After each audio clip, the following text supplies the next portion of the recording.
Able to get that off, and then the door just falls off. So. Alright, here we are. Canadian junkyard. Okay, pro tip here. Hey everybody, welcome back to your favorite YouTube show, Fixing Random Crap with Craig. Tonight, kind of wasn't what I was planning on doing tonight, but this washer has started to leak quite heavily. We noticed, we started it like we normally would, and we started making supper and went to check on it, and this room was full of water in the basement. Yeah, pretty intense. So got it cleaned up, and I've been trying to figure out where the leak is. We just pulled it out and checked the inlet hoses. Certainly no issues there. Nice and dry. The drain hose is fine. It was actually pretty loose, and I thought that maybe that was the problem. It is not. We got that tightened back up, and it's not leaking there now, even though it just kind of fell off in my hands. Where it's leaking is down right around the corner of where the dryer is. Getting a lot of water just pouring out of there.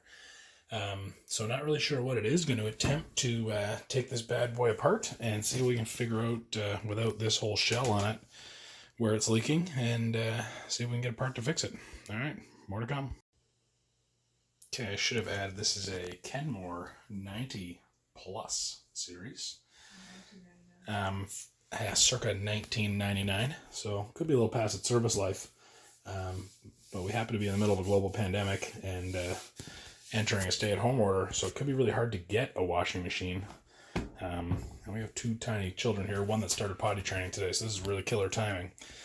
So that's why I'm like, hey, we're going to try and fix this thing. We might try to get a new washer too, but for now, let's try to fix it. So anyway, that's the model, and I'm not really sure how to open a washing machine, but I see a few screws back here, one on each side. I think that if I can get this top part off, there's going to be a few clips under here that will allow me to kind of release this front from the washer. So we'll see how it goes. Okay, update. Need to get this piece off of here. And I was struggling with that a little bit. Really helps to have a flathead screwdriver.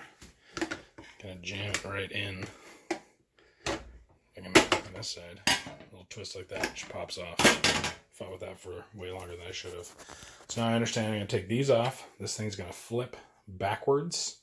And then I should have access to the cabinet latch thing that's going to allow me to pop this cabinet off pretty easily. Okay, so in here we have these cabinet latches. And apparently you just take a flathead, pull it forward. There's that one. Same thing over here. Okay, and that's going to release this back wall. I got to unplug this. And that's a little latch there. Just got to release the tab. And then pull. There we go. Okay, so that's...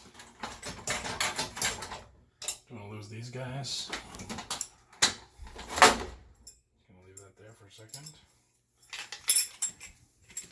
That's gross. Remove some tools.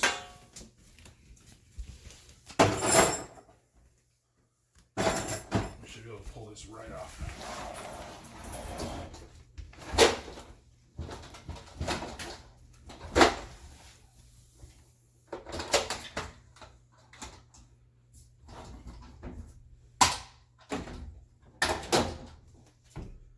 Washer. Okay, I can see right away what is wrong here. The air dome tube. And try and hold this up and not break the entire thing. Which way's up? This way's up.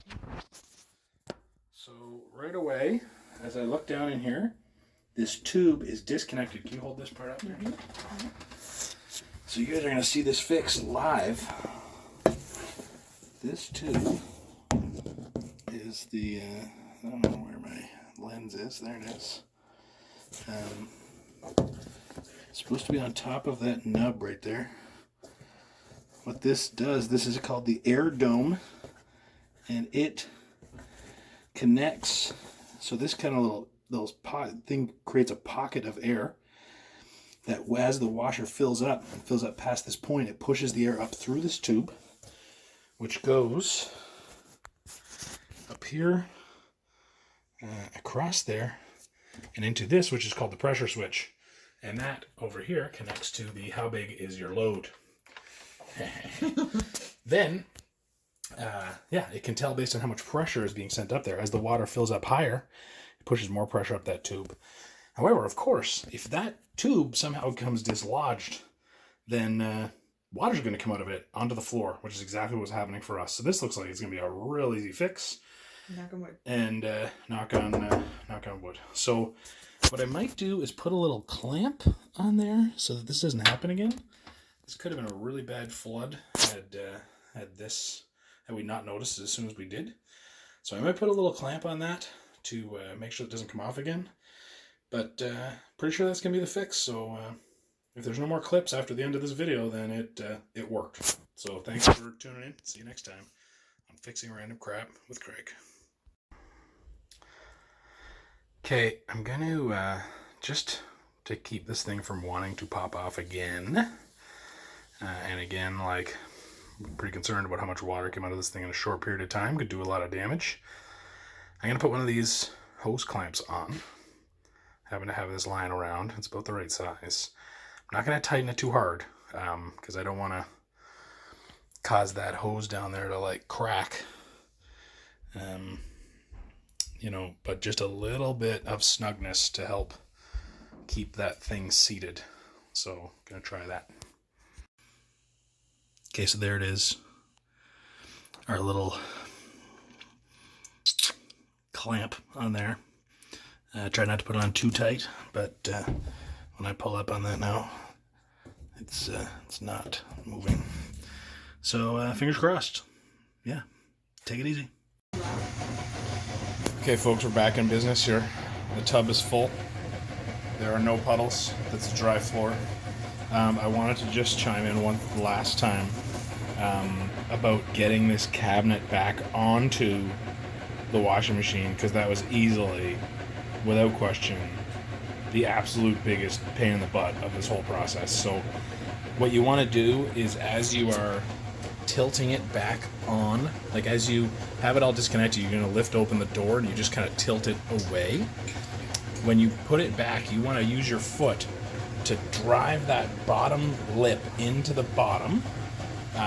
There's a rail under there, and you want to be under that rail. We put the whole thing on and then realized there was a rail sticking out the bottom. It was up too high. So use your foot to secure that in as far as you can. Then there's a rail on each side. This side and that side. And at the end of the rail, there's a little pin that kind of sticks up, a little metal piece of the rail. And then in the cabinet, there's a little slot that needs to sit into. So you really got to get this pushed back really far with your foot, hold it, and then it's helpful to have another person with you. One person down on the ground, kind of lining that pin up. The other person then put some weight on this part, and you'll hear a pretty loud click / clang sound, and then you'll kind of know it's in, because otherwise the wall, if it's not in that pin, just keeps sliding out and it's not going to stay secure.